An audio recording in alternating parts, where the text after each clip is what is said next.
Hello friends, कैसे हैं आप सब? बढ़िया। चलिए आज हम पढ़ने जा रहे हैं हमारा नया topic Lagrange's linear partial differential equation, Lagrange का रैखिक आंशिक अवकल समीकरण।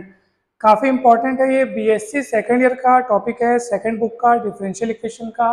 उसमें आपने यूनिट 3 में ये टॉपिक पढ़ा होगा और इससे संबंधित सवाल आपके परीक्षा में आ सकते हैं। तो लैग्रांज रैखिक आंशिक अवकल समीकरण, ठीक है। Lagrange's linear partial differential equation का ये प्रारूप होता है। इस फॉर्म में जो इक्वेशन होते हैं उनको हम Lagrange's linear partial differential equation कहते हैं। P p plus q q is equals to r. अब जहाँ पे पी और क्यू क्या है ये सब आप जानते होंगे। पी का मतलब है del z by del x और क्यू का मतलब क्या है, del z by del y. वास्तव में जेड जो है वो एक्स और वाई का फलन होता है, ठीक है। जेड क्या है, function of x and y. अब क्योंकि जेड जो है वो दो चरों एक्स और वाई पर निर्भर करता है, जेड दो वेरिएबल्स एक्स और वाई पर डिपेंड है, इसलिए जेड का जब आप डेरिवेटिव निकालेंगे तो वो दोनों के मतलब, क्योंकि वो दो जन पे डिपेंड करता है, तो हम किसी एक समय पर एक के रिस्पेक्ट में जब इसका डेरिवेटिव निकालेंगे तो उसको पार्शियल डेरिवेटिव पुकारेंगे, और जिस समय जिसके रिस्पेक्ट में आप उसका डेरिवेटिव निकालेंगे तो दूसरे वाले को क्या रखेंगे, एज ए कांस्टेंट।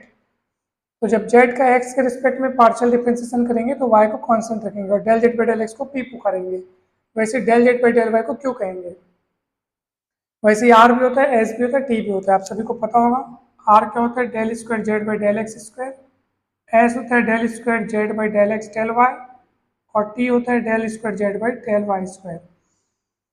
तो यहाँ पे पी और क्यू का अर्थ आपको समझ में आ गया। और ये जो capital P, capital Q, capital R, इन लोग जो हैं वो एक्स वाई जेड के फलन है। मतलब ये भी एक्स वाई जेड का फलन, ये भी और ये भी। तो इस पैटर्न में आपको इक्वेशन अगर सवाल में दिखाई देता है, या तो इस रूप में सीधे दिखेगा या तो इस रूप में परिवर्तित किए जा सकने योग्य दिखेगा, तो आप समझ जाइएगा कि वो लैग्रांज का समीकरण है, लैग्रांज का आंशिक अवकल समीकरण है। और जब वो लैग्रांज का समीकरण आपको दिखने लगेगा तो अब उसको सॉल्व करना है। और सॉल्व करने के लिए आपकी मदद के लिए, आपकी सहायता के लिए जो समीकरण रहेंगे उनको हम कहेंगे लैग्रांज के सहायक समीकरण। सहायक समीकरण क्योंकि इन्हीं की मदद से हम लैग्रांज का आंशिक अवकल समीकरण का हल ज्ञात करते हैं। तो आप सब देख लीजिए कि लैग्रांज के सहायक समीकरण का क्या प्रारूप होता है। डी एक्स बटे पी बराबर डी वाई बटे क्यू बराबर डी जेड बटे आर। ये पी क्यू आर कौन है, इस समीकरण को देख के आप तुलना करके पता कर लेंगे। पी के गुणांक को पी कहेंगे, क्यू के गुणांक को क्यू कहेंगे, और आर बराबर के इस पार रहेगा, ठीक है। आर की पहचान आपको करनी है, जिसके साथ न तो स्मॉल पी न तो स्मॉल क्यू रहेगा उस अंश को, उस टुकड़े को हम लोग आर कहेंगे। जिसके साथ स्मॉल पी रहेगा वो कैपिटल पी कहलाएगा, जिसके साथ स्मॉल क्यू रहेगा वो कैपिटल क्यू कहलाएगा, जिसके साथ न तो स्मॉल पी न तो स्मॉल क्यू रहेगा वो आर कहलाएगा। ये सवाल में देख के आपको आसानी से समझ आ जाएगा। अब क्या करना है आपको, ध्यान से देखिए। जब आप लैग्रांज के सहायक समीकरण तैयार कर लेंगे तो अब आपकी जिम्मेदारी है कि यहाँ पर आपको ये जो इसमें तीन पद दिख रहे हैं, डी एक्स बटे पी, दूसरा पद दिख रहा है आपको डी वाई बटे क्यू, तीसरा पद दिख रहा है आपको डी जेड बटे आर। इन तीनों में से आपको एक समय में किसी मतलब ना, कुल मिलाकर आपको दो बार इसको काम में लेना है, दो बार इसको सॉल्यूशन करना है और इसके दो हल निकलेंगे। ये देखो, एक निकला है यू एक्स वाई जेड बराबर C1, एक हल ये रहेगा। कैसे सॉल्व करना है वो सब सवाल में मैं आपको बतलाऊंगा। और एक हल निकला है वी एक्स वाई जेड बराबर C2, ठीक है। जैसे मान लो आपने पहले इन दोनों पदों को लिया, सॉल्व किया, एक सॉल्यूशन निकला, फिर इन दोनों पदों को लिया। जरूरी नहीं है कि इन दोनों और इन दोनों को लेना है, हो सकता है आप पहला दूसरा को लेके पहला तीसरा को ले रहे हैं, हो सकता है तीनों को आप एक साथ ले रहे हैं।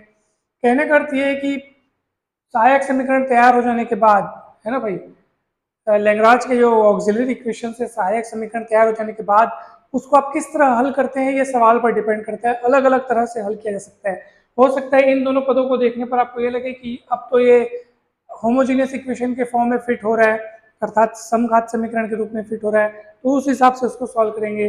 अगर आपको ऐसा लगे कि सर इन दोनों पदों को लेने से हमको लग रहा है कि ये लीनियर पार्शियल डिफरेंशियल इक्वेशन, वो जो रैखिक समीकरण होता है उसके रूप में फिट हो रहा है, तो आप उसको लेंगे। तो वो डिपेंड करता है सवाल के नेचर ऊपर। इसलिए आप देखेंगे इस सवाल से संबंधित आपकी किताब में बहुत सारे प्रश्न दिए गए हैं, लगभग 30-35 सवाल दिए गए हैं जिसमें हर वैरायटी के सवाल हैं।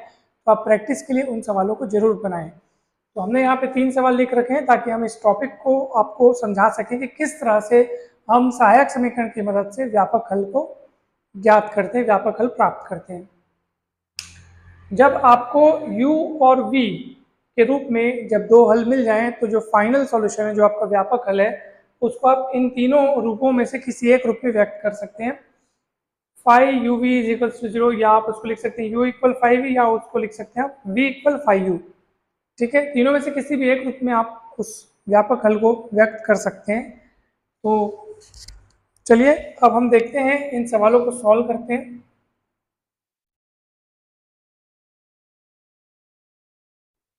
तो आपको पहला सवाल देखो, पहला सवाल में क्या समीकरण दिया आपको दिया है X Z P plus Y Z Q बराबर एक्स वाई। तो इसमें ज़्यादा मेहनत की जरूरत ही नहीं है, ये तो साफ साफ लैग्रांज के आंशिक अवकल समीकरण से पूरा पूरा फिट हो रहा है। आप देखो, ये देखो पी पी क्यू क्यू बराबर आर, पूरा वैसे ही दिख रहा है।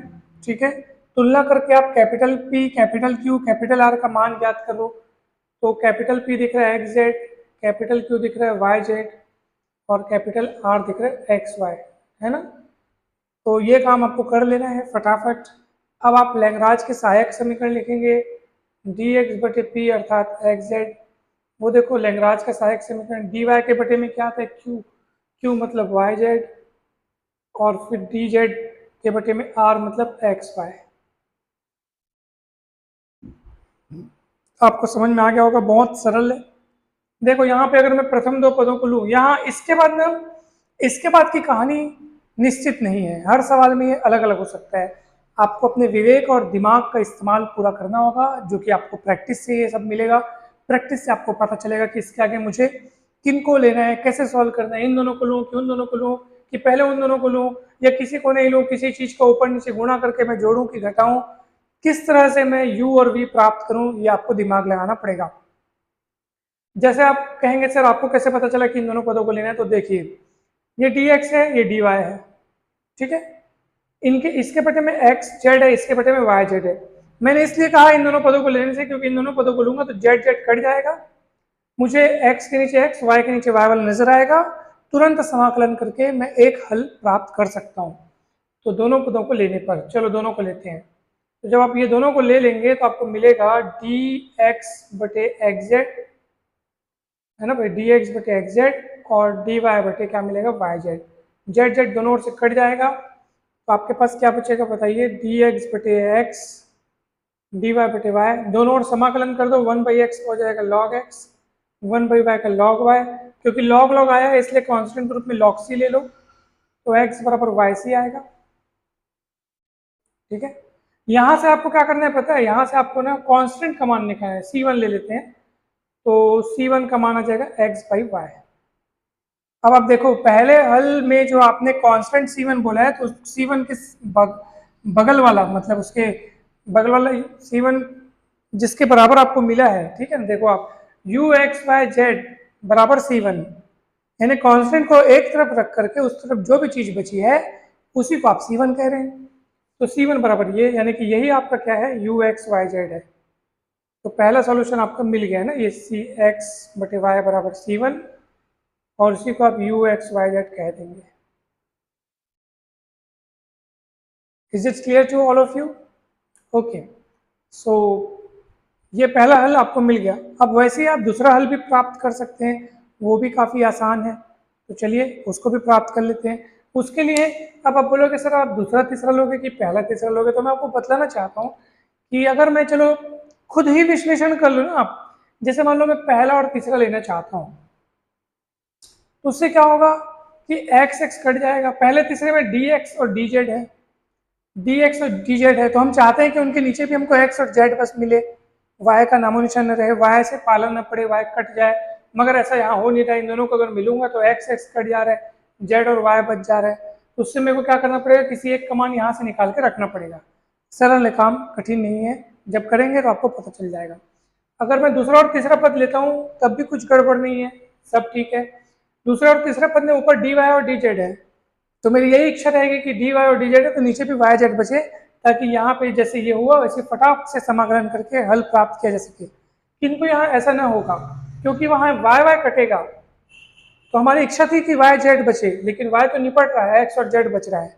कोई बात नहीं, हम यहाँ से मान लेकर के रखेंगे और जिन चरों की आवश्यकता है वही चर वहाँ प्राप्त करेंगे। अगर आपको यकीन न हो तो आप देख लीजिए, इन दोनों पदों को लेने से दोनों ओर वाई वाई कटेगा, तो आपके पास बचेगा डी वाई बटे जेड और डी जेड बटे एक्स। ठीक है, कोई बात नहीं। तो आप देखो, जेड के लिए जेड तो है मेरे पास, डी जेड है तो जेड है, ताकि समाकलन करके बनेगा, मगर डी वाई है और यहाँ एक्स हो गया, तो एक्स का मान यहाँ से निकाल लो ना भाई। एक्स का मान निकालेंगे क्या आ जाएगा, सी वाई वन। तो मैं क्या करूँगा, सॉरी सी वाई वन नहीं भाई, सी वन वाई। ओके, तो सी वन वाई अब मैं वहाँ रखूँगा, फिर गुणा करूँगा इसको मैं, तो क्या होगा, एक्स डी वाई होगा और ये जेड डी जेड होगा। एक्स का मान क्यों रखा जा रहा है, वाई के सापेक्ष समाकलन करना है, वाई वाली चीज होनी चाहिए, तो सी वन वाई डी वाई हो गया जेड डी जेड। आपको समझ में आया, अब कोई दिक्कत ना होगी। अब चलिए समाकलन कीजिए, वाई का वाई स्क्वायर बटे दो, जेड स्क्वायर बटे दो। एक काम करता हूँ, कांस्टेंट के रूप में मैं कांस्टेंट के रूप में सी स्क्वायर बटे दो लेता हूँ, ताकि बटे तो कट जाए। तो क्या बचेगा, C one Y square, C two Y मतलब सी वन वाई स्क्वायर बटे दो कट गया, और ये बचा सी स्क्वायर। ठीक है, अब सी वन का आप फिर से मान रख दो, सी वन का मान क्या है, एक्स बटे वाई। जब आप यहाँ पे एक्स बटे वाई रखोगे तो वाई कटेगा, क्या बचेगा आपके पास, एक्स वाई बचेगा माइनस जेड स्क्वायर। सी स्क्वायर को आप क्या बोल दो, सी टू बोल दो। ठीक है, बटे तो कटा था। उसके बाद क्या किया आपने, सी वन का मान रखा, सी वन का मान एक्स बटे वाई, जब यहाँ रखोगे एक्स बटे वाई तो वाई वाई कटेगा, एक्स वाई हो जाएगा माइनस जेड स्क्वायर। सी स्क्वायर बचा है, सी स्क्वायर को मैं सी टू बोल रहा हूँ, ताकि मेरे को एक सॉल्यूशन सी वन के रूप में दिखे और एक सॉल्यूशन सी टू के रूप में दिखे, और इसी सी टू को आप बोल दो वी एक्स वाई जेड। ठीक है, तो फाइनल सॉल्यूशन हम कैसे लिखेंगे बताओ भला। फाइनल सॉल्यूशन हमारा होगा फाइव यू भी बराबर जीरो होता है, आप देख लो नीचे, यानी कि फाइव यू का मान कितना है बताओ भाई, तो यू एक्स वाई जेड आपने किसको कहा, इसको एक्स वाई वाई को कहा, और v आपने किसको कहा, X Y minus Z square को कहा, और बराबर जीरो। इस तरह से आपका कंप्लीट सॉल्यूशन मिल जाएगा। कहीं पर भी दिक्कत, डाउट, दुविधा हो तो पूछ लीजिए।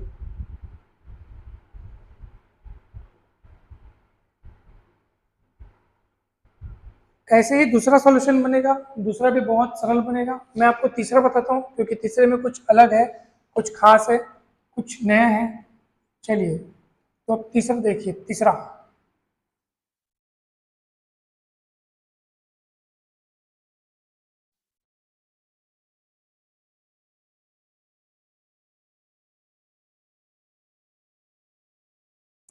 दूसरा वैसे ही बनेगा ना, आपको बनाना, ये आपका होमवर्क है।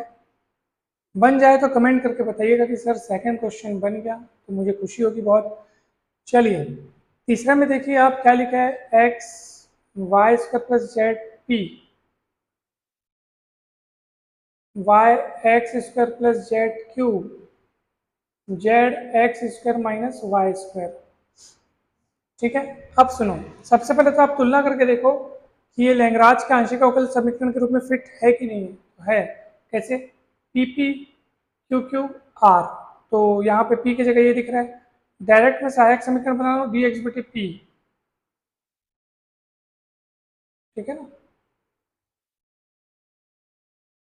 बराबर डी वाई बटे क्यू, क्यू के रूप में ये होगा लेकिन चिन्ह सहित लिखाएगा, चिन्ह का बराबर ध्यान रखना है आपको, माइनस है तो माइनस लिखना ही है, डी जेड बटे आर। यहां हम पहले सवाल में जैसे किए थे वैसे नहीं कर सकते। मैं बोलूंगा पहले दो पदों को लेकर चलता हूँ, तो मेरे मन में ये इच्छा होगी कि अगर मैं पहले दो पदों को लेकर चल रहा हूँ, तो क्योंकि पहले पद में डी एक्स और डी वाई है, तो मेरे को एक्स और वाई बस दिखे, जेड मत दिखे। लेकिन जेड दोनों में है, जिसको आप कैंसिल नहीं कर सकते, क्योंकि ब्रैकेट के अंदर है, बाजू में तो एक्स है, ब्रैकेट के अंदर है, बाजू में वाई है, गड़बड़ हो गई। पहले सवाल जैसे नहीं बनेगा, ये दिमाग लगाना पड़ेगा। दिमाग कैसे लगाएंगे वो सुनो। अब दिमाग लगाने के लिए आपको ये देखना है कि मुझे यहाँ पे गुणक निकायों का इस्तेमाल करना है। किसका इस्तेमाल करना है, गुणक निकायों का, सेट ऑफ मल्टीप्लायर्स का इस्तेमाल करना है। पहले एक सेट इस्तेमाल करके एक सॉल्यूशन निकालेंगे, फिर अगर दोबारा जरूरत पड़ रही है सेट ऑफ मल्टीप्लायर्स को इस्तेमाल करने की तो फिर से हम इस्तेमाल करेंगे, ठीक है। अब सेट ऑफ मल्टीप्लायर्स क्या होता है, ध्यान से सुनिए।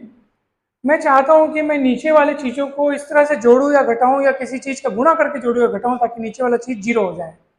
अब बोलोगे ऐसा कैसे कैसे हो गया सर, क्या बोल रहे हो, कुछ समझ में नहीं आया। तो सुनो ध्यान से, सोचो जरा कि अगर यहाँ x न होता, थोड़ी देर के लिए ये सोचो कि अगर x न होता तो क्या होता, वाई स्क्वायर प्लस जेड बस होता। सोचो यहाँ अगर y ना होता तो क्या होता, minus x square minus Z होता। सोचो यहाँ z ना होता तो क्या होता, तो यहाँ X square minus Y square होता। अब सोचो इन सबको जोड़ देते तो क्या होता, तो वाई स्क्वायर कट जाता, जेड माइनस जेड कटता और minus x square plus x square cut जाता, यानी कट पिट के जीरो हो जाता, जो कि हम चाहते हैं कि ऐसा हो, ऐसा मिले हमको। तो ऐसा कब मिल रहा है, जब यहाँ x ना हो और यहाँ y ना हो और यहाँ z ना हो, तब ऐसा मिल रहा है।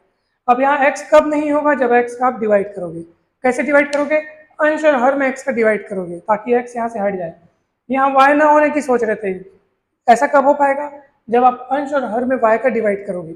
यहाँ अंश और हर में किसका डिवाइड करना पड़ेगा, z का डिवाइड करना पड़ेगा। उसके बाद जब डिवाइड हो जाए तो ऊपर ऊपर का जोड़ना, नीचे नीचे का जोड़ना, तो आपके पास नया भिन्न क्या मिलेगा, सुनो।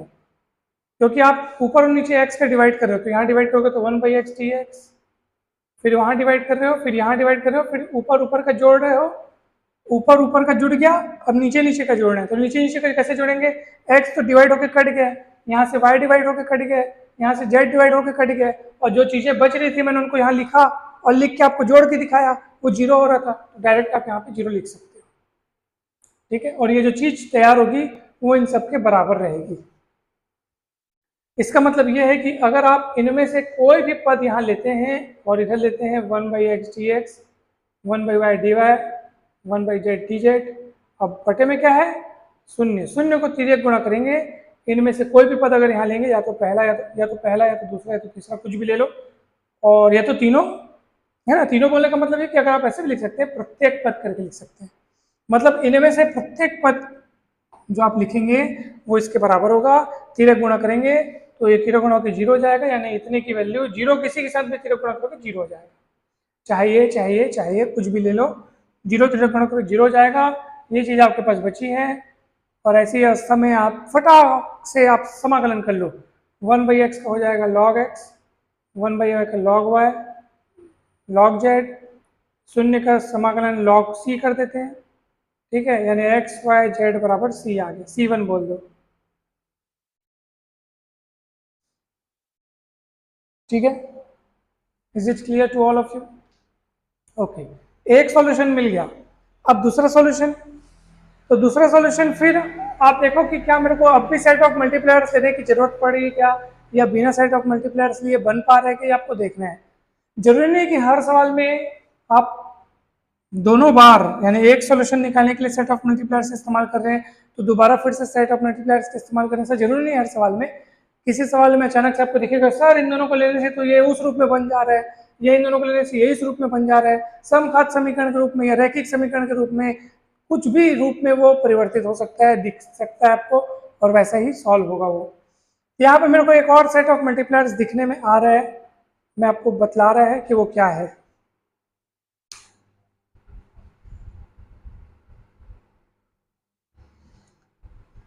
देखो क्या है वो सेट ऑफ मल्टीप्लायर्स, सोचो अगर यहाँ x का गुणा और कर दूं और यहाँ y का गुणा और कर दूं तो ये x का x स्क्वायर हो जाएगा, x स्क्वायर y स्क्वायर हो जाएगा, और यहाँ पे y का गुणा करने का सोच रहा हूँ तो ये भी y स्क्वायर x स्क्वायर हो जाएगा, और एक प्लस में एक माइनस में जोड़ने पर कट जाएगा।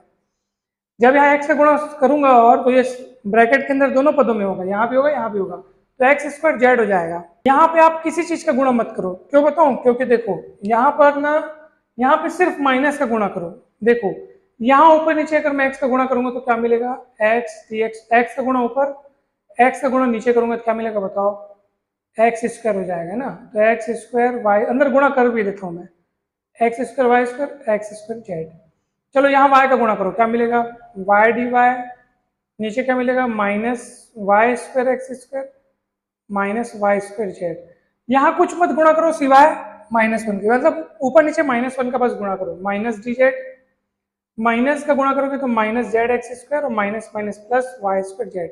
अब बोलोगे क्या फायदा हुआ? अब देखो फायदा क्या होगा, जब आप सबको जोड़ोगे, ऊपर ऊपर ऊपर जुड़ेगा, नीचे नीचे जुड़ेगा, X square Y square plus minus cut जाएगा, क्योंकि जब ऊपर के सारे जुड़ेंगे तो नीचे के सारे ऐसे जोड़ेंगे हम लोग। फिर X square Z plus minus cut जाएगा, minus Y square X square, अच्छा वो इससे कट चुका है ना, minus Y square Z plus Y square Z cut जाएगा। यानी कि ऊपर ऊपर का जब हिसाब किताब होगा तो X D X Y D Y minus D Z, बटे में क्या आएगा? जीरो।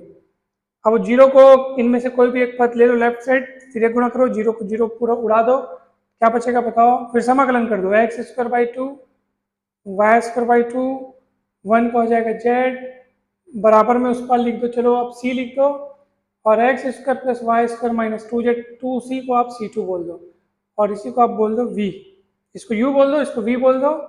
फाइनल सोल्यूशन मिल जाएगा फाइव यू वी बराबर जीरो। यू मतलब है आपका एक्स वाई जेड और v मतलब है X square plus Y square minus two Z. This is complete final solution, general solution भी उसको हम कहते हैं। तो इस तरीके से आपको सवाल बनाने हैं, आप प्रैक्टिस करेंगे सवालों की, कहीं भी दिक्कत होगा डाउट होगा तो आप पूछेंगे। इस टॉपिक के सवाल आपके परीक्षा में आ सकते हैं। वीडियो अच्छा लगा हो तो लाइक करें, चैनल को सब्सक्राइब कर वीडियो को शेयर करें। आप सभी का बहुत बहुत धन्यवाद।